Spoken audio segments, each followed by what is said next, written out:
可以話，如果作為內容同埋滿足需求嚟講，絕對係非常之差嘅一個選擇。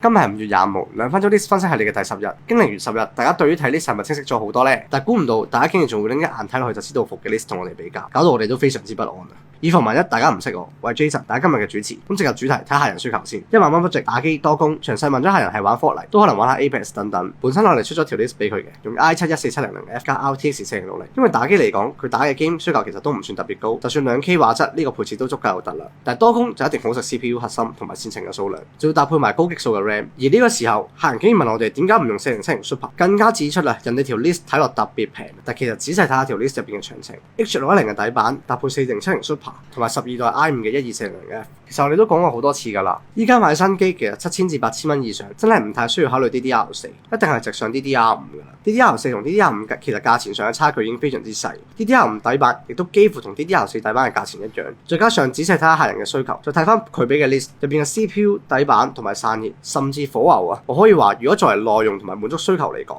絕對係非常之差嘅一個選擇。因為客人本身想用多工，但係老實講啊，12400F 6 Core 12T， 講真呢個數目唔好話多工啦。依家主流嘅 game CS、Apex、LL、GTA 等等，其實都進行咗 CPU 優化，幾乎已經可以用盡晒4至6個核心。喺你打機嘅時候，根本就冇更加多嘅空餘核心去處理其他嘅 task。所以如果多工需求，例如掛機加平時打機，建議最少都遇到10核心以上嘅 CPU， 咁可能先會比較穩定。而客人又有一個非常之好嘅朋友，後來介紹佢用780X 3D 用嚟滿足多工加打機嘅需求，效果會唔會好過14700F 呢？相信大家聽咗咁多，自己都識做少少功課判斷㗎啦。至於呢位客人係未決定買嘅，但係如果真係唔太清楚砌機，我哋喺呢度建議客人都係選擇自己認為比較可信嘅鋪頭或者朋友，哪怕唔係我哋都好啦，都唔至於傷害得你太深嘅。